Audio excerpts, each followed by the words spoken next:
Pambihirang buhay nga naman, bulong ni Alejandro habang pinupunasan ang pawis sa kanyang noo. Kanina lang, nasiraan ako ng sasakyan. Ngayon naman, hindi ako makatawag dahil walang signal. Grabe naman, Lord, bakit sunod-sunod ang pagsubok na ito? Habang naglalakad siya sa matarik na daan, pilit niyang hinahanap ang kahit kaunting signal gamit ang kanyang cellphone. Nako, Iho, wala talagang signal dito, sabi ng isang matandang lalaki na nakasalubong niya. Pero sa kabilang barangay, meron. Kaya pala hindi ako makatawag ngayon. Maraming salamat po, Tay, magalang na sagot ni Alejandro habang nararamdaman ang bigat ng pagod sa kanyang katawan. Basang-basa na siya ng pawis at uhaw na rin. Bukod pa rito, kumakalam na ang kanyang sikmura. Sa halip na maghintay pa ng signal para tawagan ang kanyang mga bodyguard, nagpasya siyang maghanap na lamang ng makakainan. Dahil nasa liblib na lugar siya, pumunta siya sa isang simpleng carinderia na nakita niya sa gilid ng daan. Hindi naman siya maarte kaya okay lang sa kanya kahit sa simpleng lugar kumain. Pagpasok niya sa loob ng carinderia, agad siyang nag-order. Isang serving po ng menudo at chicken curry, tapos 2 kanin po. Mamaya na lang po ako magbabayad. Okay lang po ba? Tanong niya ng magalang sa ginang na nag-aasikaso. Oo naman, Iho, sagot ng ginang, ngunit may halong babala. Basta siguraduhin mo lang na babayaran mo lahat ng in-order mo dahil kung hindi. Matapos ang ilang minuto, natapos na siyang kumain. Tumayo siya at pumunta sa kaera upang bayaran ang kanyang kinain. Ngunit sa hindi inaasahang pangyayari, hindi niya makita ang kanyang wallet sa bulsa. Kinapa niya ulit ang lahat ng bulsa ng kanyang pantalon, ngunit wala talaga. Kinabahan siya at napaisip, sobrang tiwala pa naman siya kanina nang sinabi niyang babayaran niya lahat ng in-order niya. Ano na ang gagawin niya ngayon? Lord, pwede bang bukas na lang ang iba? Bulong niya sa sarili habang pinipilit mag-isip ng solusyon. Pasensya na po, ma'am, sabi niya sa ginang na kaera. Pwede po bang bayaran ko na lang mamaya ang mga kinain ko? Nawawala po kasi ang wallet ko. Nako, hindi pwede, sagot ng ginang na may halong inis. O-order ka ng pagkain tapos wala ka naman palang pambayad. Ang sosyal-sosyal ng suot mo pero wala ka naman palang pera. Sana bago ka bumili ng mga mamahaling damit, siguraduhin mong may budget ka para sa pagkain. Ang mga kabataan nga naman ngayon, inuuna ang luho kaysa sa mga kailangan. Napakamot na lang si Alejandro sa kanyang ulo. Napahiya siya at nasermonan ng wala sa oras. Pasensya na po talaga, ma'am, sambit niya ng may kababang loob. Wala po talaga akong pera ngayon. Kung gusto niyo po, iwan ko na lang muna itong iPhone ko bilang garantiya. Kukunin ko na lang po mamaya kapag nabayaran ko na lahat ng kinuha ko. Kaso lobat po ngayon kaya hindi ko rin magagamit. Alam mo, Iho, paulit-ulit na yang estilo mo na yan. Sa tingin mo ba madadala mo ako sa ganyang paraan? Hindi kita pinaniniwalaan, sabi ng ginang habang tinitingnan si Alejandro mula ulo hanggang paa. At baka kaya gusto mong iwan ang iPhone mo dito ay dahil sira na ito. Gwapo ka sana, pero mukhang mapanlin lang ka, dagdag pa niya, may halong pagdududa sa boses. Dahil sa ingay at tensyon na dulot ng amo ni Isabela, nagpasya na lang ang dalaga na bayaran ang order ng binata para matapos na ang usapan. Matapos bayaran ang pagkain, iniabot niya ang kanyang GCash number kay Alejandro at kinuha ang litrato nito para sa dokumentasyon. Hindi lang iyon, kinuha rin niya ang buong pangalan ng binata. Kung sakaling hindi ka magbayad, ipopost kita sa social media, isip-isip niya. Bagamat PHP 100 lang ang halaga, mahalaga ito para kay Isabela dahil maliit lamang ang kita niya araw-araw bilang empleyada sa carinderia. Sa kabila ng lahat, napansin niya ang maayos na porma ni Alejandro. Mukhang mayaman ito, animoy isang negosyanteng tagumpay. Ngunit sa pagkakataong ito, nagduda siya kung totoo nga ba ang itsura nito o peke lamang. Maraming salamat po, ma'am. Maaari ko bang malaman ang pangalan ninyo? Magalang na tanong ni Alejandro. Isabela Natividad ang pangalan ko, sagot ng dalaga. At huwag mo na akong tawaging ma'am, Isabela na lang.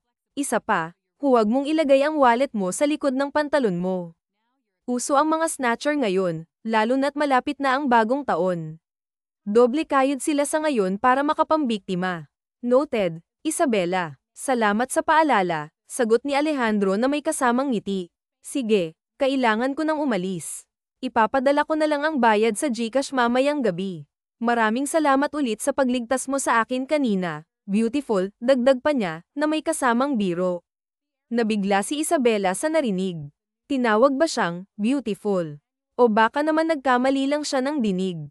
Ngunit sa kabila ng lahat, naisip niyang maganda naman talaga siya, kahit medyo kulang siya sa height. Pagsapit ng gabi, nagulat si Isabela nang may tumawag sa kanyang cellphone mula sa isang unregistered number. Dahil sa maraming modus operandi ngayon, hindi niya ito sinagot agad. Ngunit makalipas ang ilang segundo, tumawag ulit ang numero kaya napilitan siyang sagutin ito. Hello po, magandang gabi. Sino po sila? Tanong niya nang may pag-iingat. Good evening, Miss Beautiful, sagot ng boses sa kabilang linya. Gusto ko sanang malaman ang exact address mo para personal kong maibigay ang perang hiniram ko. Wala kasi akong GCash, paliwanag ni Alejandro. Sus, huwag mo akong lokohin, ha? Imposible namang wala kang GCash, sagot ni Isabela, na halatang nagdududa. At pasensya na, pero hindi ko binibigay ang address ko sa mga estranghero. Ganito na lang, huwag mo nang bayaran. PHP 100 lang iyon, libre ko na lang iyon sayo, dagdag niya bago mabilis na binaba ang tawag. Habang iniisip ang nangyari, naisip ni Isabela na kailangan niyang magdoble ingat. Hindi maganda ang pakiramdam niya tungkol kay Alejandro. Mukha itong harmless, pero mahirap na magtiwala sa mga hindi mo kilala. Baka mamaya, may masama itong balak. Siguro kaya tinatanong nito ang address niya ay para ma-monitor ang bawat galaw niya. Samantala, natulala naman si Alejandro sa ginawa ni Isabela. Sinubukan niyang tawagan ulit ang dalaga, ngunit hindi na niya ito makontak. Mukhang na-block na siya nito sa linya. Cristobal, maaari ba kitang tanungin ng isang bagay? Maingat na wika ni Alejandro habang nakatingin sa kanyang bodyguard.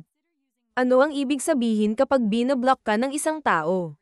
Napatingin si Cristobal sa kanya, halatang nag-iisip bago sumagot. Sir, baka may nasabi o nagawa kang hindi maganda, o baka napagkamalan kanyang may masamang intensyon. Bakit po, sir? May nag-block po ba sa inyo? Napakamot ng ulo si Alejandro at mabilis na nagpalusot. Hindi naman. Nagtatanong lang ako. Ngunit nang makaalis na si Cristobal, napabuntong hininga si Alejandro. Hay nako, muntik na akong mabisto, bulong niya sa sarili. Pero bakit nga ba ako binablock ni Isabela? Wala naman akong masamang intensyon sa kanya. Nakakainis. Mabuti pa, matulog na lang ako, sabi niya habang nakasimangot. Kinabukasan, maaga siyang nagising. May plano si Alejandro na puntahan si Isabela sa Carinderia kung saan ito nagtatrabaho. Hindi niya matiis ang ideya na hindi bayaran ang PHP 100 na utang niya. Bukod pa rito, gusto rin niyang makita ulit ang dalaga. Sa totoo lang, simula nang makita niya ito kahapon, tila nagkakaroon na siya ng paghanga kay Isabela. Hindi pwedeng si Esteban lang ang masaya sa love life niya. Dapat ako rin, bulong niya sa sarili, puno ng determinasyon. Habang papalapit si Alejandro sa Carinderia, agad niyang natanong si Isabela mula sa malayo. Ngunit laking gulat niya nang mapansin ng dalaga ang kanyang presensya. Habang papalapit si Isabela, bigla itong kinabahan nang makita na may kasama si Alejandro na 3 lalaking matipuno ang pangangatawan. Nang akmang lalapitan na siya ni Alejandro, bigla na lang sumigaw si Isabela, "Tulong! Tulong! May mga kidnapper!" Bago pa matapos ni Isabela ang salitang kidnapper, mabilis na tinakpan ni Alejandro ang kanyang bibig. Relax ka lang, Miss Beautiful. Hindi ako kidnapper, no. Nakakainsulto ka naman sa gwapo kong ito. Mukha ba akong kidnapper sa paningin mo? Tanong ng binata, halatang hindi makapaniwala. Paanong hindi kita mapagkakamalang kidnapper? Ang creepy mo kaya, tapos may kasama ka pang 3 brosco. Bakit ka nga pala bumalik dito? Tanong ni Isabela, halatang nag-aalangan. Babayaran ko yung utang ko sayo, sagot ni Alejandro, seryoso. Tsaka, bakit mo naman ako binablock kagabi? Nagtatanong lang naman ako kung saan yung exact address mo. At para malaman mo, hindi ako masamang tao o sindikato. No, I'm a respectable man, dagdag pa niya, may halong yabang. Natameme si Isabela sa sagot ng binata. Sa isip niya, bakit parang ang close nilang dalawa kung magsalita ito? Ngunit sa halip na patulan ang sinabi nito, Kinuha na lang niya ang perang iniabot ni Alejandro. Pagkatapos nilang mag-usap, nagpaalam na si Isabela. Habang papalayo ang dalaga, narinig ni Alejandro ang tatlong bodyguard na tila pinag-uusapan siya. Napahinto siya at tumikim ng malakas, dahilan para agad silang mag-ayos ng posture. Kanina, para silang mga tambay sa kanto na nagkukulitan. Nginitian niya si Cristobal. Sir, ang ganda naman ng babaeng kausap mo kanina. Makuha nga ang number niya para maging textmate ko, biro ni Cristobal na may pilyong ngiti. Matamang tiningnan ni Alejandro ang kanyang bodyguard. Subukan mo lang kunin, puputulan talaga kita ng daliri. Sa dami ng babaeng nakakasalamuha mo araw-araw, si Isabela pa ang natipuhan mo. Akin lang siya, Cristobal. Maliwanag, off-limits na siya dahil pag-aari ko na siya. Napatawa si Cristobal. Sir, ang seryoso nyo naman. Binibiro ko lang kayo. Gusto ko lang makita kung ano ang magiging reaksyon nyo kapag sinabi kong kukunin ko ang number ni Miss Beautiful. Anong Miss Beautiful ang sinasabi mo? Ako lang ang may karapatang tumawag sa kanya ng ganoon, mahinahong wika ni Alejandro, ngunit may bahid ng pagtutol sa kanyang tinig. Sige na, umalis na kayo dito. Ay text ko na lang kayo kapag kailangan ko ng magpasundo. Huwag na kayong magtagal pa rito. Pagkaalis ng kanyang mga bodyguard, napagpasyahan ni Alejandro na maghintay na lamang sa gilid ng tindahan. Pinili niyang huwag munang kumain sa carinderia at maghintay hanggang makita niyang nakadisplay na si Isabela. Habang nagkakape siya, napansin niyang halos lahat ng dumadaan ay napapalingon sa kanya. Sino ba naman ang hindi mapapatingin? Suot niya ang isang mamahaling kasuotan at kumikislap ang kanyang orihinal na Rolex na relo habang hawak ang kape na nagkakahalaga lamang ng 10 piso. Tila isang eksena mula sa pelikula, ang isang mayaman at gwapong lalaki na nagre-relax sa gilid ng tindahan. Habang ninanamnam niya ang bawat higop ng kanyang kape, biglang lumitaw sa harapan niya si Isabela. Halos mabulunan siya sa gulat, ngunit mabuti na lamang at hindi niya naibuga ang iniinom niya. Napakunot ang noo niya habang iniisip, para siyang kabuti, bigla na lang sumusulpot kung saan-saan. Hoy, lalaki, bakit nandito ka pa? Tanong ni Isabela, sabay taas ng kilay na tila nagtataka. Ngumiti si Alejandro, tila walang alintana sa tanong ng dalaga. Hello, Miss Beautiful, kakain ulit ako sa inyo. Tatapusin ko lang itong iniinom kong kape. Siguraduhin mo lang na may pambayad ka ngayon, ha? Sagot ni Isabela na may halong biro. Ang sosyal mo namang manamit. Kakain ka lang naman sa carinderia pero nakaka-casual attire ka pa. Original ba yang relo mo o peke lang? Dagdag pa niya, sabay sulyap sa kumikislap na relo ng binata. This is original, Isabela. Hindi ako nagsusuot ng fake, no? Sagot ni Alejandro na may halong yabang, ngunit nanatili ang ngiti sa kanyang mukha. Ikaw na ang mayaman, sambit ni Isabela, na tila hindi kumbinsido ngunit natatawa. Sige na, naniniwala na akong hindi ka kidnapper. Pero taga saan ka ba talaga? Ngayon lang kasi kita nakita dito sa baryo namin. Habang nag-uusap sila, palihim na pinagmasdan ni Isabela ang lalaki mula ulo hanggang paa. Hindi niya maiwasang mapansin ang kagwapuhan nito, pati na rin ang matikas nitong pangangatawan. Ang gwapo niya talaga, tapos ang tangkad pa, bulong niya sa sarili. Hindi na nakapagtataka kung maraming babae ang magkandara pa sa kanya. Biceps pa lang niya, ulam na. Napangiti si Alejandro nang mapansin ang interes ng dalaga. Taga Manila ako, Isabela. Nandito lang ako para i-manage ang asyenda namin. Ang yaman mo pala, tapos sa carinderia ka lang kumakain. Wala ba kayong pagkain sa asyenda nyo? Tanong ni Isabela, na tila hindi makapaniwala. Bakit bawal bang kumain sa carinderia ang mga mayayaman? Sagot ni Alejandro, na may halong biro. Tsaka hindi naman ako maarte. Kahit mag-ulam ako ng tuyo at sardines, wala akong kaso doon. Marami rin kaming pagkain sa asyenda, pero gusto ko lang kumain dito para maiba naman. Ah, ganun ba? Sagot ni Isabela, tila nag-iisip. Siya nga pala, anong oras pala kayong nagsasara? Mga 4:30 p.m. Bakit mo natanong? Sagot ng dalaga, na tila nagtataka.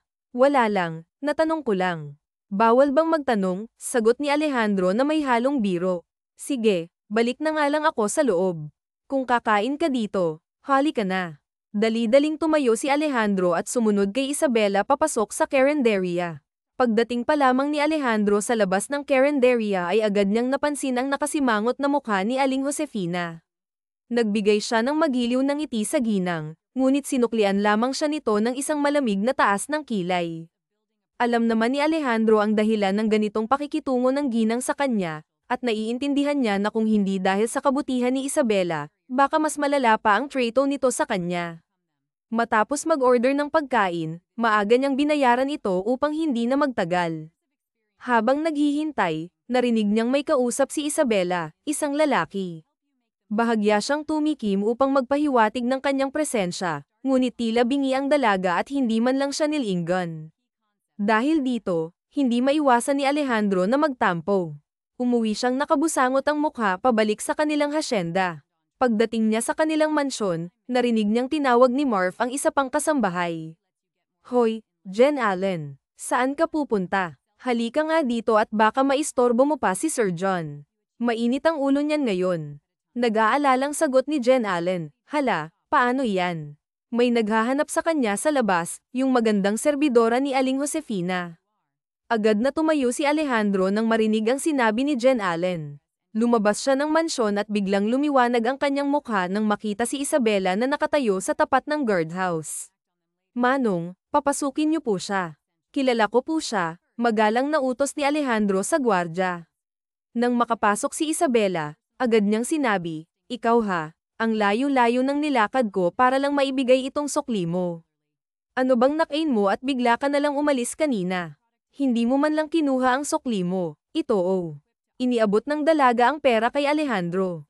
Nagkamot ng ulo si Alejandro at humingi ng paumanhin. Sorry, nakalimutan ko talaga. Lika, pasok ka muna sa loob. Dito ka nalang maghapunan. Malapit na rin namang magdilim. Ako na rin ang maghahatid sa'yo mamaya pa uwi. Dahil gutom na rin si Isabela, hindi na siya tumanggi sa imbitasyon ng binata. Isa pa, ngayon lamang siya magkakaroon ng pagkakataong makapasok sa mansyon ni Alejandro kaya't sinulit na niya ito. Napangiti siya ng kusa nang kunin ni Alejandro ang dala niyang eco bag. Pagpasok sa mansyon, hindi maiwasan ni Isabela na mamangha. Nalaglag ang kanyang panga sa laki at karangyan ng bawat sulok ng bahay. Para itong palasyo, bigla siyang nakaramdam ng hiya. Pakiramdam niya ay wala siyang karapatang tumapak sa ganitong lugar. Samantala, agad na inutusan ni Alejandro ang kanilang kusinira na maghanda ng masarap na hapunan para sa kanilang bisita. Habang naghihintay, inilibot muna ni Alejandro si Isabela sa mansyon. Akala ko talaga nagfi-feeling mayaman ka lang, pero hindi pala. Ang laki ng mansyon niyo, parang palasyo, biro ni Isabela habang nakangiti. Ngumiti rin si Alejandro at sinabing, pwede kang bumisita dito kahit kailan mo gusto. Bigla niyang naalala ang isang bagay. Sa nga pala, pwede bang i-unblock mo na ako? Natigilan si Isabela at natawa. Ay oo nga pala, nakalimutan kong i-unblock ka. Pasensya ka na ha, na-block kita kagabi kasi ang dami mong tanong na sobrang red flag. Tumawa si Alejandro. It's okay, no problem. Ngunit bigla siyang naging seryoso. Isabela, may boyfriend ka na ba? Diretsahang tanong niya. Wala pa, sagot ni Isabela na may kasamang ngiti. Pero marami akong manliligaw. Kaso, ayoko sa kanila. Kaya imbes na paasahin ko sila, binabasted ko agad. Napakamot ng ulo si Alejandro. Mukhang hindi magiging madali ang plano niyang umamin ng nararamdaman kay Isabela. Siguro, mas mabuting maging magkaibigan muna sila upang mas makilala niya ang dalaga. Pagkalipas ng 30 minuto, inihatid ni Alejandro si Isabela sa dining hall. Napalunok si Isabela nang makita ang mga masasarap na pagkaing nakahain sa harapan niya. Ngayon lang ulit siya makakatikim ng mga pagkaing pangmayaman kaya't sinulit niya ang pagkakataon. Aba, once in a blue moon lang ito, bulong niya sa sarili.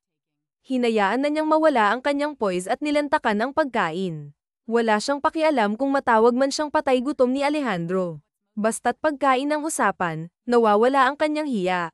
Gusto mo ba ng shrimp, Isabela? Yes na yes. Thank you so much, Alejandro. Feeling ko tuloy ay espesyal ako. Kulang na lang kasi subuan mo ako, pero na-appreciate ko naman ang pagiging gentleman mo. The pleasure is mine. Kain ka lang dyan, don't mind me. Wait lang, balatan ko lang ang 3 shrimp para sa'yo. Masaya at puno ng tawanan ang dalawa habang kumakain sila. Enjoy si Isabela na kasama ang binata. Gabi na nang nakauwi siya sa kanyang apartment. Hindi tuloy siya makatulog ngayon dahil sa dami ng kinain niya kanina. Pinabaunan pa nga siya ni Alejandro ng graham, baked salmon, biscuit, at buttered shrimp, kaya hindi na niya problemayan ang ulam niya bukas. Ngayon niya lang napagtanto na gentleman at likas na mabait pala si Alejandro, malayo sa inaakala niyang kidnapper at scammer. Uy, Isabela, nandito na naman yung poging yan. Aba, mukhang nasasarapan siya sa mga luto ko dahil araw-araw na lang siyang kumakain dito.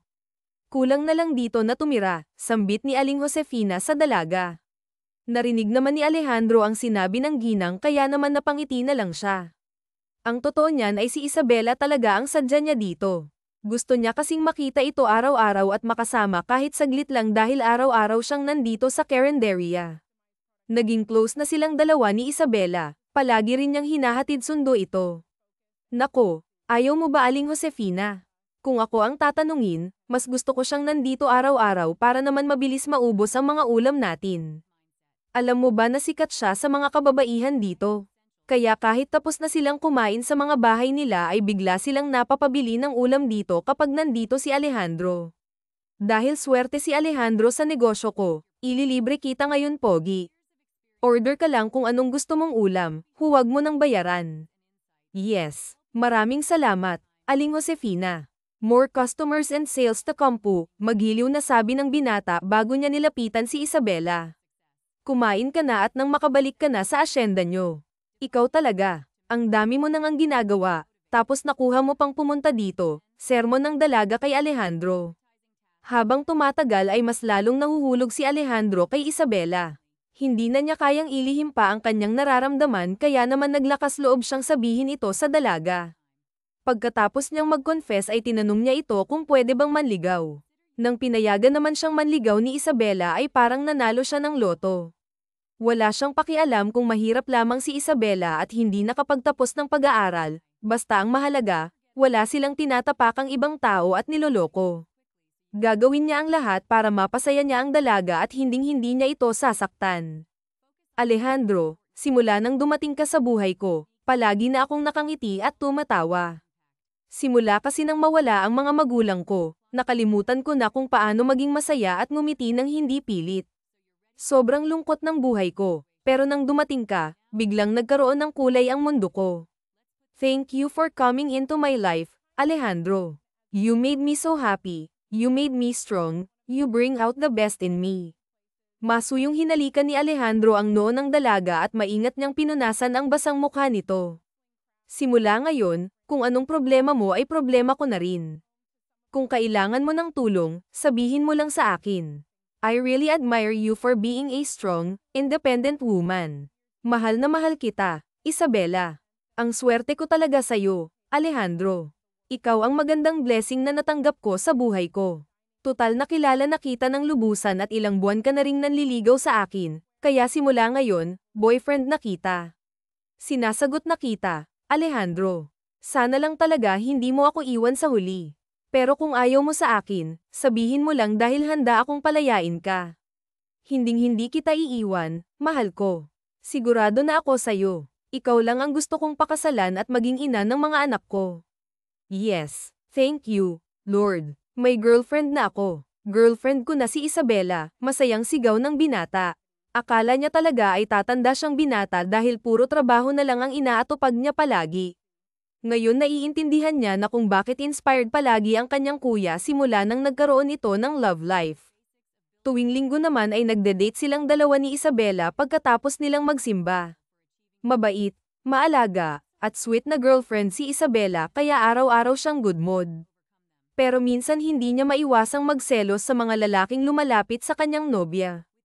Seloso talaga siyang lalaki kaya mabuti na lang ay natitiis ni Isabela ang kanyang toxic side. Love, okay lang ba sa'yo na lumuwas tayo ng Maynila? Gusto ko kasing ipakilala kita sa mga magulang ko. Pero kung hindi ka pa handa, siguro next time na lang. Handa na ako, love. Kailan ba tayo luluwas ng Maynila? Tanong ni Isabela sa kanyang nobyo habang nagtutupi siya ng kanyang mga damit. Nandito kasi si Alejandro sa kanyang apartment ngayon. Okay lang ba sa'yo? Don't worry, mabait ang pamilya ko. For sure magugustuhan ka nila. Sige, okay lang sa akin. Mga ilang araw ba tayo doon para malaman ko kung ilang damit ang dadalhin ko? 1 linggo tayo doon, love. Na-miss ko na rin kasi yung pamilya ko kaya gusto kong magtagal doon ng ilang araw. Pero kung busy ka, pwedeng bumalik din tayo agad dito. Maso yung hinalikan ni Isabela ang labi ng kanyang nobyo. Sobrang healthy talaga ng relationship nila, give and take talaga. Kahit na seloso minsan si Alejandro ay okay lang sa kanya. Normal lang na sa isang relasyon na makaramdam ng selos. Isa sa nagustuhan niya sa kanyang relasyon kay Alejandro ay nirerespeto ng kanyang nobyo ang kanyang opinyon, kumbaga walking green flag talaga ang boyfriend niya.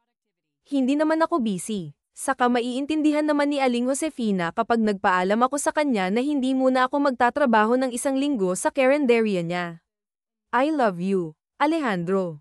I love you too, Isabela. Thank you for always making me happy every day. Hindi na ako makapaghintay na maging misis kita. Ikaw talaga, ang excited mo naman masyado. May balak kasi akong bumalik sa pag-aaral kaya hindi pa ako ready magpakasal sa'yo. It's okay, love. Unahin mo muna yung mga pangarap mo bago ako. Handa akong maghintay. Nang makarating na sila ng Maynila ay hindi maiwasang mamangha ni Isabela. First time niya kasing makatapak dito sa Maynila kaya mukha siyang ignorante. Subalit nang sabihin ni Alejandro na malapit na sila sa kanilang mansion ay hindi na siya mapakali sa kanyang kinauupuan. Ano kaya ang gagawin niya kapag inalipusta siya ng mga pamilya nito? Baka mamaya bigyan siya ng 1 milyon ng ina ni Alejandro kapalit ang paglayo nito sa anak niya. Hay, buhay nga naman. Kung ano-ano na lang talaga ang naiisip niyang senaryo na mangyayari mamaya. Nasobrahan ata siya sa panonood ng mga drama. Nalaglag ang panga ni Isabela nang makita niya kung gaano kalaki ang mansion nila Alejandro. Sobrang ganda ng disenyo nito. Napaka-pamilyar. Nissan GTR, Ferrari, at Lamborghini. Nagpapaypay na lang sa bigla ang kanyang sarili dahil hindi niya kinaya ang nalaman niya ngayon. Akala niya ay may kaya lang sa buhay sina Alejandro, pero hindi pala. Mukhang anak pala ito na isang conglomerate sa Pilipinas. Mas lalong nawalan na talaga siya ng pag-asang matatanggap siya ng pamilya ng kanyang nobyo. Hala, mommy, si Kuya Alejandro, may dalang magandang babae, sigaw ni Alvaro mula sa labas ng mansion nila. Mabilis namang nagtago si Isabela sa likod ni Alejandro dahil bigla siyang natakot. Ikaw talagang bata ka. Nakakagulat ka naman. Natakot tuloy si Isabela. Alejandro, yes. Pare-pareho talaga kayo ng kuya mo. Hindi mo man lang kami sinabihan na mag-uuwi ka ng bisita ngayon, sambit ni Aurora na piningot niya ang isang tenga ng kanyang anak. Aray, mommy, tama na. Walang signal doon sa asyenda kaya hindi kita matawagan.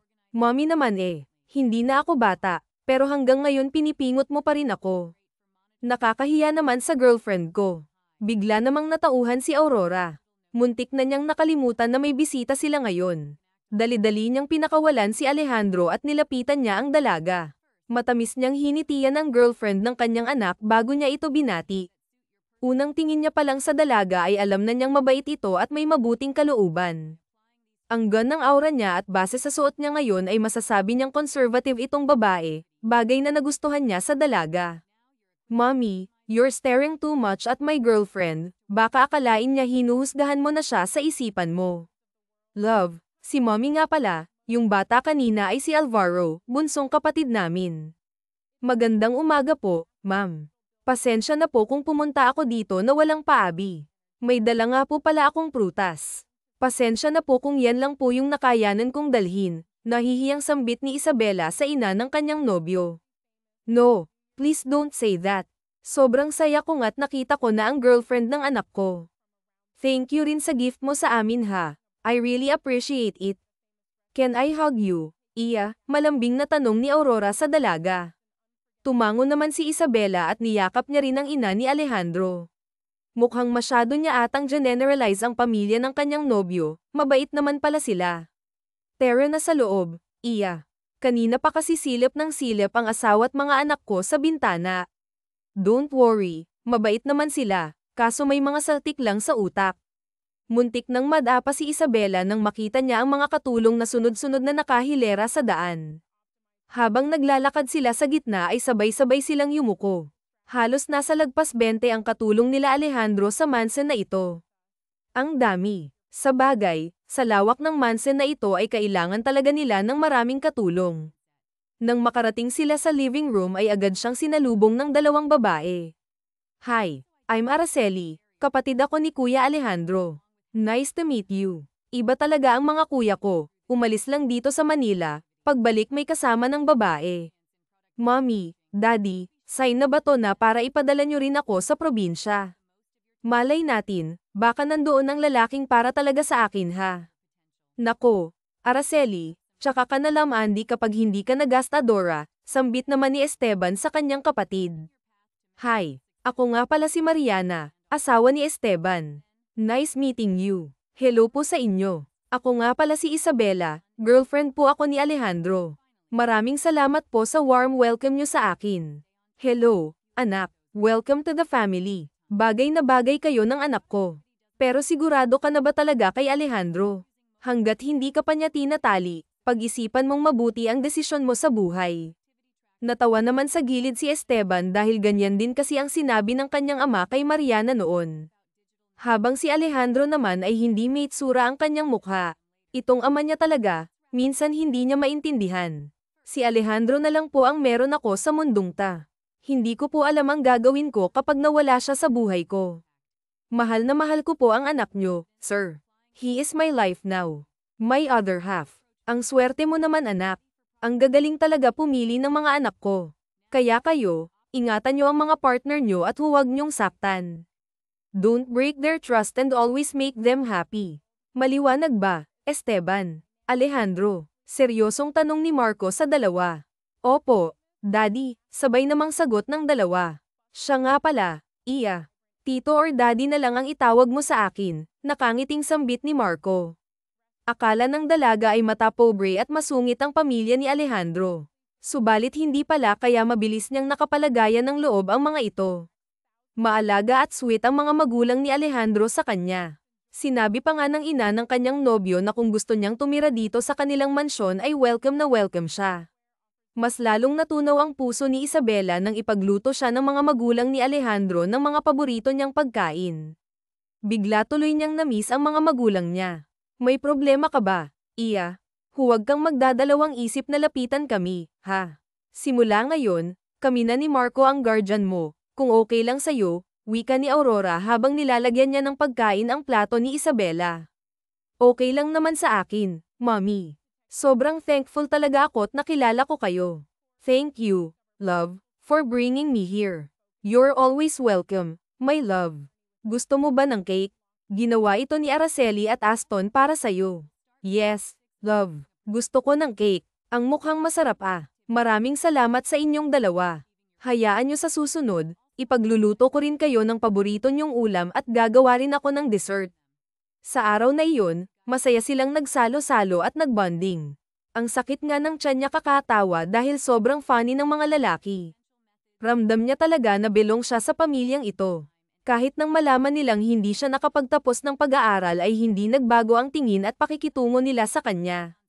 Isa sa nagustuhan niya sa Reyes family ay hindi sila toxic at good vibes lang sila palagi.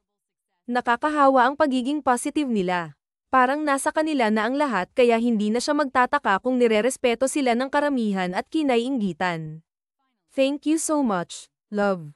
Sobrang nag-enjoy ako ngayon. Parang ayaw ko nang bumalik sa probinsya, birong sabi ni Isabela kay Alejandro. You're welcome, love. Pwede namang dito na lang tayo tumira para hindi ka na magbayad ng renta buwan-buwan. Ikaw naman, masyado mo namang sineryoso ang sinabi ko. Binibiro lang kita. No. I love you, Alejandro.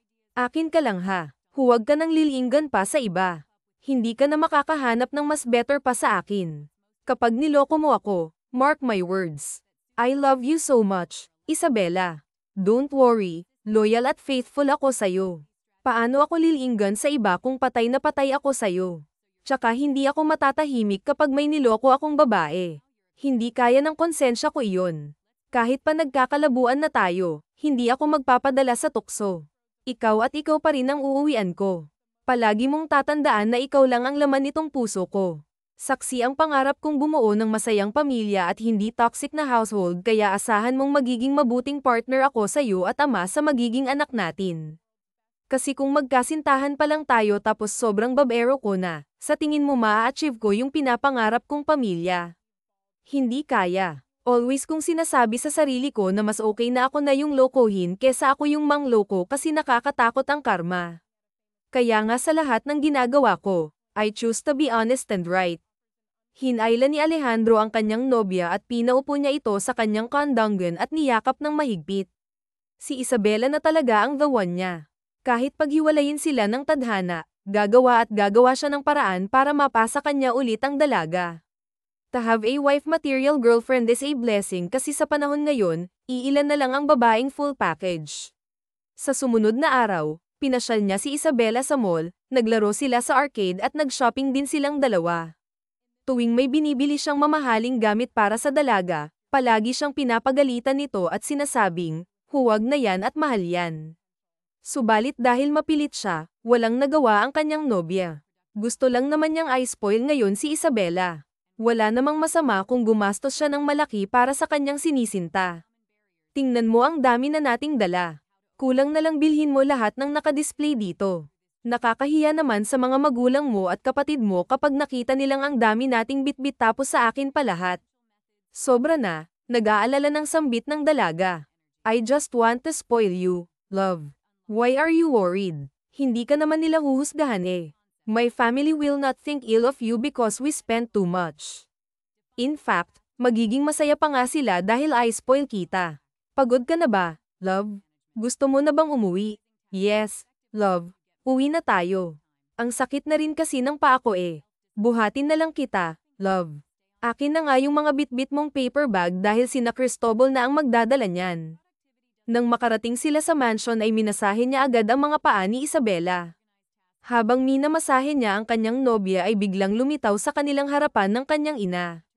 Napaayos naman ng upo si Isabela at nahihiyang napatingin kay Aurora. Just continue what you are doing. Don't mind me, mga anak. Okay lang ba sa'yo, Iya, na habang minamasahe ka ng anak ko ay mag-usap tayong dalawa, tanong ni Aurora sa dalaga. Okay lang naman po sa akin, Mommy. Ang sarap sa pakiramdam na Mommy ang tawag mo sa akin, anak. I really like you for my son. Siya nga pala, nalaman ko kay Alejandro na gusto mong bumalik sa pag-aaral. Saan mo ba gustong mag-aral, Iya? Gusto ko kasing suportahan ka financially, maingat na sabi ni Aurora sa dalaga. Nako, maraming salamat po pero hindi ko po kayang tanggapin ang offer nyo. Alam ko pong mabait kayo pero ayoko pong abusuhin yung pagiging mabait nyo sa akin. Tsaka konting ipon ko na lang po. Makakabalik na po ako sa pag-aaral. Para kay Isabela, okay na sa kanya na tanggap siya ng mga ito. Gustuhin man niyang tanggapin ang offer ni Aurora, subalit nahihiya talaga siya. Love, huwag ka nang mahiya. Please grab the opportunity para sa pangarap. Kung pwedeng kapalan ng mukha, kapalan mo. Be unstoppable when it comes to reaching your dreams. Tsaka hindi ka tatantanan ni Mommy hanggat hindi ka pumapayag sa offer niya. Alam mo namang makulit din siya, pareho ko. Masyadong makulit ang mag-ina kaya tinanggap na lang niya ang offer ni Aurora na pag-aralin siya nito. Pero doon siya mag-aaral sa kanilang probinsya. Ayaw niya kasing mag-aral dito sa Manila dahil masyadong mahal ang matrikula at isa pa, ayaw niyang maging long-distance relationship silang dalawa ni Alejandro dahil nandoon sa kanilang probinsya ang trabaho niya. She is forever grateful that she met them. Hinding-hindi niya talaga sisirain ang tiwala nila sa kanya. Makalipas ang isang linggo, bumalik na rin silang dalawa ni Alejandro sa San Roque. Pagbalik niya sa kanilang probinsya ay inasikaso niya agad ang mga kailangan niya sa paaralan. Pagkatapos niyang mag-exam ay bumili na silang dalawa ni Alejandro ng mga gamit niya. Sobrang supportive talaga ng kanyang nobyo sa kanya kaya magaan palagi ang pakiramdam niya. Love, malapit na ang pasukan niyo. Magiging busy ka na sa pag-aaral mo. Hindi na kita makikita araw-araw. Meron ka na bang sagot sa offer ko sa'yo? Ayaw mo ba talagang tumira dito sa hasyenda? Sige na, love. Nilapitan ni Isabela ang kanyang nobyo at pinisil ang magkabilang pisngi nito. Matagal na siyang kinukulit ni Alejandro tungkol sa pagtira niya sa hasyenda. Siguro ito na ang tamang panahon para pumayag siya para na rin maasikaso niya ang binata kahit paminsan-minsan. Sige na nga, pero love ha, payag ako magkatabi tayo sa pagtulog, pero dapat wala munang mangyari ha. Saka mo na ako buntisin kapag nakapagtapos na ako ng pag-aaral at nagpakasal na tayo. Sa ngayon, magtiis ka muna. Napangiti naman si Alejandro sa sinabi ng kanyang nobya. Don't worry, love. Hindi kita pipilitin sa mga bagay na hindi mo gusto tsaka hindi naman ako nagmamadali. Pero asahan mo na after ng graduation nyo, ikakasal ka na kaagad. Thank you for your patience, love. Baka naman kaya okay lang sa'yo na hindi tayo mag-make love kasi may kinakalantari kang ibang babae, ha? Nako, Alejandro, sinasabi ko sa'yo, mapuputol talaga yan. Nakakatakot ka naman, love. Siyempre wala. Palagi mong tandaan na hindi ako gagawa ng mga bagay na ikakasira ng relasyon natin. I'm always honest, faithful and loyal to you. Pero kung may kasalanan man akong nagawa, sasabihin ko kaagad sa'yo pero so far, wala pa naman akong kasalanan sa'yo. Nang magsimula na ang kanilang pasukan, naging abala na si Isabela sa kanyang pag-aaral pero kahit na busy siya ay hindi pa rin niya nakakalimutan na mag-spend ng quality time sa kanyang nobyo. Tuwing bakante siya ay umuuwi siya ng hasyenda. Hahatid sundo siya ni Alejandro kaya hindi siya namamroblema kung may masasakyan sa pauwi kapag late nang natapos ang kanyang klase. Hindi naging madali kay Isabela na makipagkaibigan sa kanyang mga kaklase dahil bukod sa mas matanda siya ng 3 taon sa kanila ay hindi rin sila friendly sa kanya. Pero okay lang naman sa kanya kung hindi siya pinapansin ng mga kaklase niya. Guys, totoo ang chismis. Boyfriend niya nga ang may-ari ng malawak na hasyenda dito sa ating probinsya. What a gold digger. Sabi nga ng kakilala ko, dati siyang serbidora sa isang carinderia tapos biglang nag-resign kasi nakabingwit pala ng mayaman. User talaga siguro. Inakyat niya si Mr. Reyes kaya siya nagustuhan nito. Kasi napaka-imposible na magustuhan siya ni Mr. Reyes mukha naman siyang muchacha. Maganda lang ang katawan, pagpaparinig ni Cherry kay Isabela. Nagtawanan naman ang mga kaklase niya sa sinabi ni Cherry. Sanay na siyang kinukutya siya ng mga ito. Hindi naman siya naaapektuhan dahil hindi naman totoo ang mga sinasabi nila. Siguro naiinggit lang sila sa kanya dahil nakabingwit siya ng mayaman na lalaki.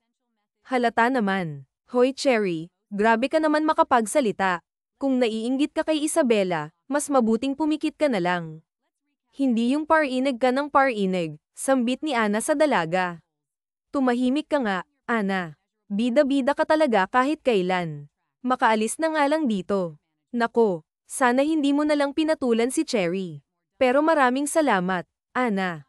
Wala yun ate, kanina pa kasi ako naiirita sa boses niya eh. Simula nang ipinagtanggol siya ni Ana sa grupo nila Cherry ay naging malapit na sila sa isa't isa hanggang sa naging kaibigan niya na ito. Sobrang nakaka-stress mag-aral pero laban. Hindi niya sasayangin ang opportunity na ito. Konting kembot na lang at makakagraduate na siya ng college. Sabado ngayon at walang pasok kaya naman naisipan ng dalaga na mag-picnic date silang dalawa ni Alejandro. Mamaya tulog pa ang binata kaya naman gusto niyang surprise ito ng breakfast in bed. Pambawi rin niya sa mga araw na hindi niya ma-entertain ang binata tuwing naglalambing ito. Good morning, love. Bangon at kakain na tayo, nakangiting sambit ng dalaga sa kanyang nobyo. Good morning din, love. Ang sweet naman ng girlfriend ko. Manghihila, love. Diyan ka lang muna, sambit ng binata. Habang hinihintay ni Isabela si Alejandro ay kinuha na niya muna ng litrato ang hinahanda niyang breakfast nila. Lipas ang 3 minuto ay lumabas na ang binata sa CR. Isang masuyong halik ang ginawad niya sa kanyang nobyo nang lapitan siya nito. I love you, Isabela. Ilang months na lang graduation nyo na. Ang bilis talaga lumipas ng panahon. Ngayon pa lang I'm so proud of you. Pasensya na, love ha, kung minsan sobrang busy ko. Excited na rin ako makita kang nakasuot ng itim na toga. I love you too, Alejandro. Maraming salamat sa solid na support mo sa iyo at sa pamilya mo, lalong-lalo na kay Mommy Aurora. You deserve all the blessings that are coming into your life, Isabela dahil mabuti kang tao at sobrang bait-bait mo. Kain na tayo, love, gutom na ako nakangusong sambit ng binata. Pagkatapos nilang kumain ng breakfast ay pumunta na silang dalawa sa garden para mag-set up. Darating daw kasi ang kapatid at magulang ni Alejandro kaya sinabi ni Isabela na isama na lang nila ang mga ito sa picnic date nilang dalawa. Twice a month bumibisita ang pamilya ni Alejandro dito sa hasyenda. Tuwang-tuwa nga sila nang malaman nilang dito na siya nakatira sa hasyenda. Wala naman silang naging violent reaction at pinayuhan lang nila si Alejandro na saka na siya buntisin kapag kinasal na silang dalawa. Wow, anong meron? Ba't ang daming pagkain, kuya? Tanong agad ni Alvaro nang makarating sila sa hasyenda. Trip lang namin magluto ng maraming pagkain kasi magpipiknik tayo. Nag-abala ka pa, maingay ngayon sa kanilang hasyenda dahil kumpleto silang lahat na buong pamilya. Tuwang-tuwa nga si Alejandro sa kanyang mga pamangkin dahil sobrang cute at ang kukulit nila. Hindi na siya makapaghintay na bumuo ng pamilya kasama ang kanyang sinisinta. Makalipas ang 3 buwan ay graduate na si Isabela ng college. Proud na proud sina Alejandro sa kanya dahil nagtapos ang magna cum laude. Hindi niya talaga binaygo ang pamilya nila Alejandro. Sa ngayon, hindi muna siya maghahanap ng trabaho dahil magiging assistant muna sa pansamantala ng kanyang nobyo habang wala pa itong nahahanap. Medyo mapili kasi ito at gusto niyang lalaking assistant. Nandito na rin sila ngayon sa Manila dahil si Alejandro na ang bagong CEO ng Reyes Company. Love, simula nang nakita kita sa Carinderia noon, alam ko na ikaw na ang the one ko. Ilang taon na rin tayong magkasintahan at nakapagtapos ka na rin ng pag-aaral. Gusto ko na kasing i-level up yung ating relasyon. Isabela, will you marry me? Tanong ni Alejandro sa kanyang nobya habang siya'y nakaluhod sa harapan nito. Oh my God, yes, I will marry you, Alejandro. Sunod-sunod na pamatak ang mga luha ni Isabela habang sinusuot ng binata ang singsing sa kanyang daliri. Sa gitna ng garden nag-propose si Alejandro sa kanya. Yes, Daddy, Mommy, pumayag na ang aking reyna. Love, hinding-hindi ka talaga magsisisi sa akin. Gagawin kong lahat para mabigyan kita at ang mga anak natin ng magandang buhay. I love you so much, Isabela. Thank you for coming into my life. Congratulations, mga anak. I'm so happy for the both of you. Actually, last month pa niya hinihintay na mag-propose sa kanya si Alejandro. Akala niya nga ay wala nang balak itong pakasalan siya. Nahihiya naman siyang i-open up ang topic tungkol sa kasal. Ilang taon na rin kasi silang magkasintahan at ayaw na niyang paabutan ito ng 6 or 7 years.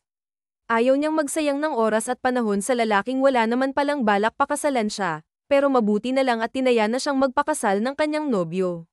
Nang kinasal na silang dalawa ni Alejandro, bumukod na silang mag-asawa.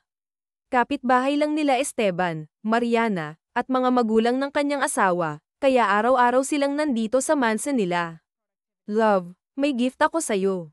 Buksan mo dali, excited na sabi ni Isabela sa kanyang asawa. Nalaglag ang panga ni Alejandro nang mabuksan niya ang puting kahon. Love, magiging daddy na ba ako? Is this real? O baka naman pinaprint kita? Hindi kita pinaprint, daddy ka na. Naiyak na lang si Alejandro dahil sa saya. Halo-halong emosyon ang kanyang nararamdaman ngayon. Sa wakas, nabuntis niya rin ang kanyang asawa.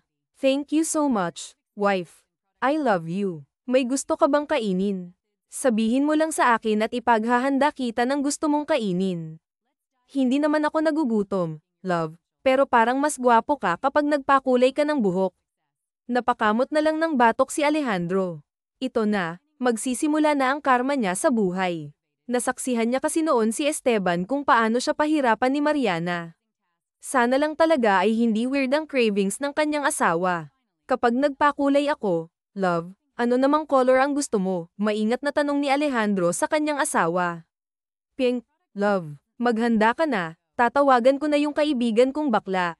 Magpapa-homey service tayo. Pink talaga, love, hindi pa pwedeng dark brown na lang. Matalim namang inirapan ni Isabela ang kanyang asawa. Ay hindi pwede. Pink talaga, stricta nitong sabi kaya walang nagawa ang kanyang asawa.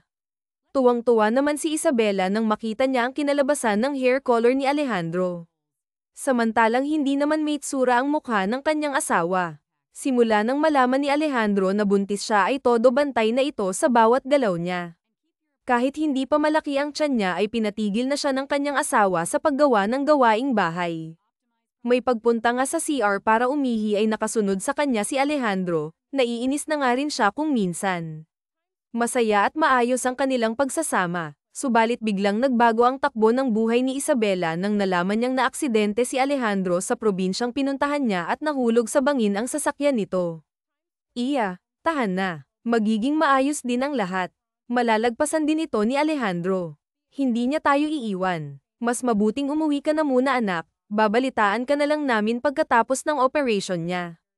Halika na, Isabela. Ihahatid na kita sa inyo at sasamahan ka na muna ni Araceli sa mansion niyo, sambit ni Esteban sa kanyang sister-in-law. Mommy, tawagan niyo po ako agad kapag tapos na yung operation ni Alejandro. Minuminutong nagdarasal si Isabela na sana gabayan ng Diyos at huwag nitong pabayaan ang kanyang asawa. Kritikal ang lagay ngayon ni Alejandro kaya hindi siya mapakali. 5 months na ang tiyan niya at triplets ang pinagbubuntis niya kaya doble ingat siya ngayon. Iniiwasan niyang ma-stress, subalit hindi niya kaya lalo na't nasa ospital ang kanyang asawa. Tsaka siya nakahinga ng maluwag nang tumawag sa kanya si Aurora. Sinabi ng kanyang mother-in-law na successful daw ang operation at inilipat na sa ICU ang kanyang asawa. Makalipas ang 1 buwan ay nakalabas na ng ospital si Alejandro, subalit hindi pa siya makalakad at hindi pa naghihilom ang ibang mga sugat niya. Welcome home, love, masayang bati ni Isabela sa kanyang asawa nang nakauwi na ito sa kanilang mansion, subalit hindi man lang siya tinapunan ng tingin ni Alejandro. Pasensya na anak, medyo wala sa mood yung asawa mo ngayon, paliwanag ni Aurora sa kanyang manugang na babae. Okay lang po, mommy. Naiintindihan ko naman na wala sa mood si Alejandro. Simula nang umuwi si Alejandro sa kanilang mansion ay nagbago na ang pakikitungo nito sa kanya. Araw-araw mainit ang ulo niya at palagi niyang sinasabi na maghiwalay na lang silang dalawa dahil nagiging pabigat lang siya dito. Hindi pa kasi makalakad ang kanyang asawa at lagi lang itong naka-wheelchair. Sinabi ko nang ayaw kong kumain eh. Pabayaan mo na lang ako dito. Unahin mo na lang yang sarili mo, Isabela. Maghiwalay na lang tayo. Tutal malabo nang makalakad na ako ulit, magiging pabigat lang ako sa'yo, seryosong sambit nito sa kanya. Mabilis namang umiling si Isabela. Kailanman hindi ka magiging pabigat sa akin, love. Tsaka sabi ng doktor mo, makakalakad ka ulit basta ituloy-tuloy mo lang yung therapy mo. Please don't lose hope, love. Look at me, Isabela. Ilang beses na akong nag-undergo ng therapy pero hanggang ngayon wala pa ring improvement. Hindi pa rin ako makalakad kaya nawawalan na ako ng pag-asang makakalakad ulit. Ititigil ko na yung pagte-therapy ko, desididong sambit nito. Sa kabilang banda, narinig lahat ni Aurora ang pag-uusap ni Alejandro at Isabela. Kaya naman nang umalis na ang kanyang manugang, kinausap niya ng masinsinan ang kanyang anak. Hindi na siya natutuwa sa ginagawa ni Alejandro sa kanyang manugang. Mabuti na lang at mahal ni Isabela ang kanyang anak kaya kahit na pagod na ito at nasasaktan ay pinili niya pa ring manatili sa tabi ni Alejandro. Nasaksihan ni Aurora kung gaanong kahaba ang pasensya ng kanyang manugang na kahit palagi na siyang sinisigawan ni Alejandro ay iniintindi pa rin ito ni Isabela. Kaya sobrang thankful niya kay Isabela. Dahil kung ibang babae ang naging manugang niya, siguro wala pang 1 araw iniwan na nitong anak niya. Alejandro, anak, please huwag mo namang ipagtulakan si Isabela, tsaka huwag mo naman siyang sigaw-sigawan. Alalahanin mo, buntis ang asawa mo pero heto siya, inaalagaan ka niya at pinagsisilbihan. Imbis na maging thankful ka at I appreciate mo yung mga efforts niya, sinusungitan mo pa siya at binabaliwala lahat ng ginagawa niya. Kung tutuusin, ang swerte mo nga dahil mahal na mahal ka ng asawa mo. Through ups and downs, nandyan siya palagi sa tabi mo. 3 months na lang mangganganak na siya, so please huwag mo naman siyang pahirapan masyado. Ayusin mo yung ugali mo anak. Hindi ka namin pinalaking ganyan. Tsaka huwag mong hintayin na magsawa sa'yo si Isabela. Napay yung una lang sa hiya, sabi ni Aurora kay Alejandro. I'm sorry, ma'am. Hindi ko na rin maintindihan yung sarili ko. I'm such a jerk, ni hindi ko man lang naisip ang kalagayan ng asawa ko dahil puro sarili ko lang yung iniisip ko, sabi ni Alejandro. Sa kanya ka mag-sorry anak, huwag sa akin, payo ni Aurora kay Alejandro. Pagkatapos nilang mag-usap ng kanyang ina ay hinanap niya agad si Isabela. Nang ihatid siya ng kanyang ina sa kanilang silid ay naabutan niyang tulog na ang asawa niya. Dahan-dahan niyang nilapitan si Isabela at puno ng pagsisisi niyang hinaplos ang mukha nito. Ngayon niya lang napagtanto na sobrang toxic na pala niya. Ni hindi na niya nagampanan ng maayos ang kanyang responsibilidad bilang asawa. Ni hindi na nga niya nilalamang at hinahalikan ang kanyang asawa dahil araw-araw na lang mainit ang ulo niya. I'm sorry, love. I'm sorry. I'm such a heartless husband. Promise, kapag gumaling na ako, babawi talaga ako sa'yo. Bukas na bukas papayag na ulit akong magpaapi. I love you so much, Isabela. Gagawin ko ang lahat para makalakad ulit ako. I don't want to burden you. I love you too, Alejandro. Masaya akong malaman na magte-therapy ka na ulit. Na-miss kita, mahal ko. Na-miss ko ang pagiging sweet at clingy mo, malambing na sabi ni Isabela sa kanyang asawa. By the way, kanina pa pala ako gising. Huwag kang mag-alala, nagtatampo lang ako ng konti sa'yo pero hindi naman ako galit. Naiintindihan ko naman kung bakit mainit palagi ang ulo mo. Maraming salamat, love, at hindi mo ako sinusukuan. Para makabawi ka man lang sa pagpapahirap ko sa'yo, sampailan mo ako ng paulit-ulit, love. Sige na, tumigil ka nga, hindi ko kayang saktan ka.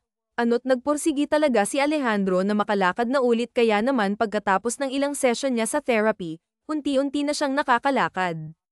Naging maayos na rin ang pagsasama nilang dalawa ni Isabela at talagang bumawi siya sa mga pagkukulang nito. Nang isilang ni Isabela ang triplets nilang anak, walang pagsidlan ng sayang nadaman niya. Ang cute ng triplets at kamukhang kamukha niya ang dalawang lalaki habang ang prinsesa naman nila ay si Isabela ang kamukha. Bigla tuloy niyang naalala si Esteban at Araceli. Love, ikaw munang bahala sa triplets ha.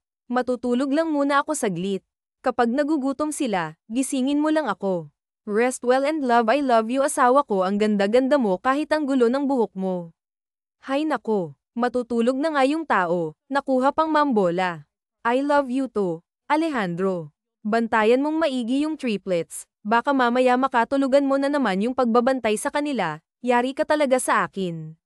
Sila lang dalawa ni Isabela ang nagbabantay at nag-aalaga sa triplets, kaya naman salaitan sila sa pagbabantay. Hindi muna siya bumalik sa trabaho dahil gusto niya munang mag-focus sa kanyang pamilya. Sa ngayon, si Araceli muna ang acting CEO ng kanilang kumpanya. Para sa kanya, mas lalong gumanda ang kanyang asawa kahit na tumaba ito ng konti. Palagi niyang pinaparamdam kay Isabela na araw-araw siyang maganda para hindi siya ma-insecure sa ibang babae. Bilang asawa niya, gusto niyang may peace of mind ang kanyang partner. Ayaw niyang mas lalo itong ma-stress, lalo na't nakakaranas ng postpartum depression si Isabela. Ang ganda-ganda naman ng prinsesa namin, mana kay mommy, sambit ni Alejandro habang nilalaro si Zara. Sulitin mo na ang pagbabantay mo sa kanila ngayong baby pa sila, dahil kapag nakalakad na yan, ewan ko na lang. Good luck talaga sa'yo, bro. Ako nga sa dalawang anak araw-araw akong sumisigaw. Paano na lang sa'yo na triplets? Alam mo kuya, kaya takutin mo ako. Bihisan mo na nga lang si Carlos. Ang gwapo talaga ng mga anak ko, mana kay daddy. Di ba, baby Ivan? Wow, very good naman ang mga anak ko. Mabait sila today, hindi umiyak at panay hanap sa akin. Oh, Kuya Esteban, mukhang gustong-gusto ka ni Carlos dahil smile siya ng smile habang banibihisan mo siya. Ganyan talaga kapag gwapo ang tito. Mukhang ako na ata ang paborito nilang tito, di ba baby Carlos? Tanong ni Esteban sa kanyang pamangkin habang nilalaro niya ang isang daliri nito. Nandito ngayon sa kanilang mansion ang pamilya ni Esteban. Gusto raw kasing makita ng kambal ang kanilang mga pinsan kaya maaga pa lang nandito na sila. Mabuti na lang talaga at hindi niya sinukuan noon si Alejandro dahil kung sumuko siya, baka naging miserable na ang buhay niya ngayon. Hindi na sana siya masaya ngayon. Worth it talaga ang hirap at sakit na pinagdaanan nilang dalawa ng kanyang asawa. Habang lumalaki ang kanilang triplets na anak, mas nagiging makulit sila at sobrang ingay ng kanilang mansion. Rinig na rinig daw ang kanilang sigawan sa mansyon nila. Minsan, pati si Alejandro ay suko na sa kanilang tatlong anak. Paano ba naman kasi araw-araw na lang siyang pinagtitripan ng mga ito? Carlos, anak, anong ginawa mo kay Beatriz? Di ba sinabi ko naman sa inyo na huwag kayong makipag-away at magpaiyak ng ibang bata, pero anong ginawa mo? Seryosong tanong ni Isabela sa 5 years old niyang anak. Mommy, hindi ko naman siya inaway eh. Kinurek ko lang siya dahil mali ang pagbilang niya ng numbers. Tapos bigla na lang siyang umiyak kaya pinagalitan ko siya. Sabi ko sa kanya, Huy ginoo ko, Beatrice, napakaiyakin mo. Sa susunod hindi na kita tuturuan. Ayoko nang makipaglaro sa'yo. Yun po yung sinabi ko sa kanya, nakangusong paliwanag ni Carlos sa kanyang ina. Sa susunod, anak, kapag ay correct mo siya dapat mahinahon lang yung boses mo baka kasi natakot siya sa'yo. Kapag nakita mo siya bukas, mag-sorry ka to her. Okay baby. Yes po, mommy. Teka, nasa na naman yung dalawang kapatid mo? Nalingat lang ako saglit, umalis na naman sila ah. Sir, ang mga anak mo hindi na naman mahagilap, sigaw ni Isabela. Napailing na lang si Carlos sa kanyang kinatatayuan. Baka po pumunta naman sila sa tindahan ni Aling Blanca para umutang ng favorite nilang banana Q, mommy. Napahilamos na lamang ng mukha si Isabela. Saan ba nagmana ang dalawang anak nila ni Alejandro? Ang bata-bata pa nila pero marunong na silang umutang. Ang hiling na lang ay utangin nila lahat ng paninda ni Aling Blanca. Napataas bigla ang kilay niya nang makita niyang maraming bitbit na plastic balon at jackstone si Zara habang si Ivan at Alejandro naman ay may bitbit na banana Q kaya tuwang-tuwa si Aling Blanca sa mga anak niya dahil sila ang taga-ubos ng kanyang paninda. Hello, Mommy. Galing po kami sa tindahan ni Aling Blanca.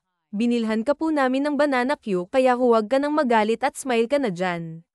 Kapag kasi nakataas sa'yo ang isa mong kilay, nagmumukha kang si Miss Minchin, so scary mommy.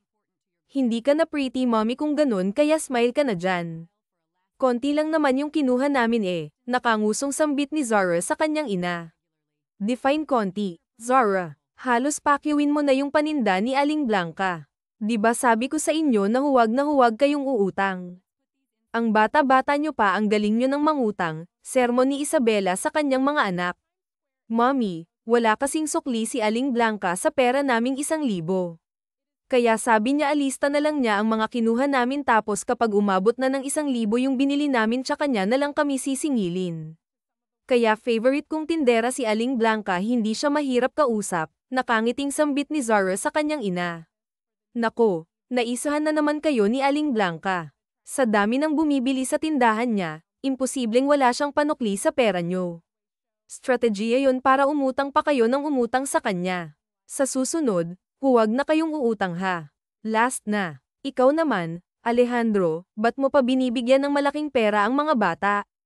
Ikaw talaga ang pasimuno At ayan na nga, naging mas ingay na naman ang bunganga ng kanyang asawa. Para silang maamong tupa ngayon na nakikinig sa sermon ni Isabela. Mahirap pa naman galitin ang kanyang asawa. Puro tango lang ang ginagawa ng triplets habang sinesermonan sila ng kanilang ina. Mabuti na lang at hindi matigas ang ulo ng mga ito, nakikinig talaga sila kapag pinagsasabihan. Actually, binayaran niya naman agad ang mga kinuha ng mga anak niya sa tindahan ni Aling Blanca. Kung minsan naman, nag-iiwan na lang siya ng pera doon para kapag may kukunin ng triplets ay bayad na agad. Mommy, tapos na nga po mag-rap, inosenteng tanong ni Ivan sa kanyang ina. Nalaglag naman ang panga ni Isabela sa kanyang narinig. Hay nako, oo tapos na anak. Please lang, magpakabait na kayo kung ayaw niyong naririnig akong nagre-rap araw-araw. Salamat nga pala sa banana Q, mga anak. You're welcome, Mommy. We love you po kahit bungangera ka. Ikaw ang pinaka-the best mommy sa balat ng lupa. Pero Mommy, sabi ni Uncle Carloso, chicks daw ni Daddy si Miss Jessica kaya gustong-gusto ni Daddy pumupunta sa tindahan ni Aling Blanca kasi gusto niya kausap palagi si Miss Jessica, sumbong ni Ivan sa kanyang ina. Anak, anong chicks yung pinagsasasabi mo dyan? Baka maniwala sa'yo ang mommy mo. Sa ganda ng mommy nyo, ipagpapalit ko pa ba? Nako, hindi na love. Huwag kang maniwala sa sinasabi ni Ivan. Ikaw naman anak, masyado mong sineryoso yung biro ni Uncle Carloso mo. Kinakabahan ng sambit ni Alejandro. Mas lalong namutla si Alejandro nang makita niya kung gaano katalima ni Isabela sa kanya. Sa susunod, pagsasabihan na talaga niya si Carloso kung ano-ano ang sinasabi niya kay Ivan. Ayaw niyang mamulat ang kanyang mga anak sa ideyang niloloko niya ang kanyang asawa. Baka ito pa ang sanhi ng paglayo nila sa kanya. Iniingatan niya ang kanyang imahe tapos sisirain lang ni Carloso. Nakakagigil talaga. Nakakasira naman ng pamilya ang biro niya. He will not tolerate the people who spread lies because it can destroy someone's reputation and dignity. Saka ang mga bata, kung ano ang naririnig nila tumatatak sa isipan nila. Mahal ko, kilala mo ako. You know me as a righteous, loyal and faithful man. Kailanman ay hindi sumagi sa aking isipan ang mambabae. Hindi ko ipagpapalit ang pamilya ko sa pansamantalang kaligayahan. If I cheat, our children will get disappointed with me. Sobrang masasaktan sila at hindi ko kayang masaktan sila dahil sa akin. I love you so much, Mrs. ko. Promise, mamatay man ako ngayon, wala akong ibang babae. Kahit natanungin mo pa si Aling Blanca, wika ni Alejandro habang nakaturo pa ang kanyang isang kamay sa labas ng pintuan nila. Tiklop talaga si Daddy kay Mommy. Isang tawag lang sa kanya ni Mommy, nandyan na agad siya parang ganito kuya o, Alejandro halika nga dito, panggagaya ni Zara sa boses ng kanyang ina habang nakapamewang pa ito. Mahal na mahal kasi ako ng daddy nyo kaya isang sabi ko lang sinusunod na niya agad ako kasi ako ang batas dito sa mansion. Baby charot. Anyway, kumalma ka na dyan, Alejandro at nagmumukha ka ng unggoy sa paningin ko. Oo na, naniniwala na ako sa'yo kaya pwede ka nang mag-relax. Tingnan mo palihim kang tinatawanan ni Carlos. Si Mommy dadapa ako. Ang tahimik ko kaya dito, mabilis namang sabi ni Carlos bago siya lumapit sa kanyang ama at umupo sa kandang ganito.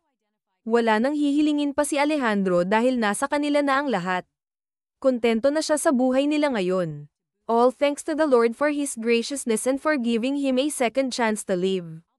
Okay lang kahit wala siyang maraming kaibigan basta ang importante maayos at masaya ang kanyang pamilya and everything he do family first before anything else. Makita niya lang na nakangiti ang kanyang asawa at mga anak solve na siya dahil linggo ngayon magsisimba silang buong pamilya at pagkatapos ng simba ay magpa-facial na rin sila.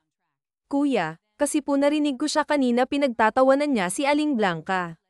Akala ko ba kapag nagsisimba ang isang tao ay nagiging mabait na ito pero kabaliktaran naman ang nangyari kay Ma'am Janice. Katatapos lang ng simba pero eto siya kinukutya ni Aling Blanca. Favorite friend ko pa naman si Aling Blanca kaya na-hurt po ako nang marinig kong sinisiraan niya ang best tindera natin sa village, sumbong ni Zara sa kanyang mga magulang. Baby, kung ano man ang narinig mo galing kay Ma'am Janice, sana huwag mo siyang tularan. Be kind always, okay?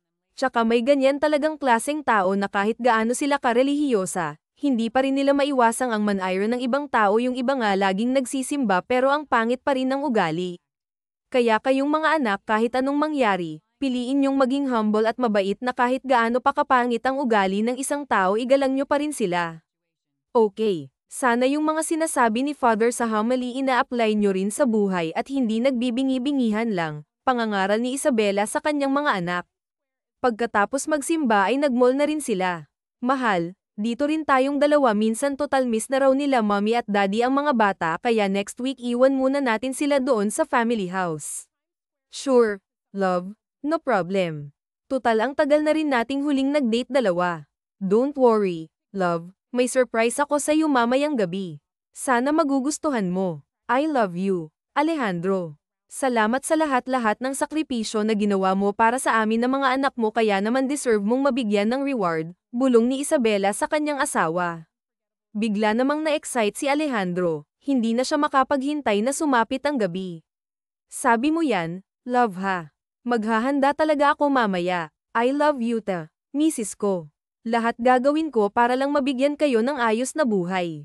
Masuyong hinalikan ni Alejandro ang kanyang asawa at binigyan niya rin ito ng isang pumpon ng rosas. Kahit na mag-asawa na sila ay binibigyan niya pa rin ng bulaklak si Isabela. In-spoil niya pa rin ito araw-araw at binubusog ng pagmamahal ang kanyang asawa para hindi ito maganapan ng iba.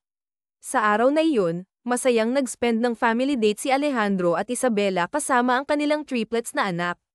Inilibot nila ang mga bata sa mall at bumili na rin sila ng mga damit ni at ganun na nga ang naging buhay ni Alejandro at Isabela kasama ang triplets masaya, simple at puno ng pagmamahal. Wakas.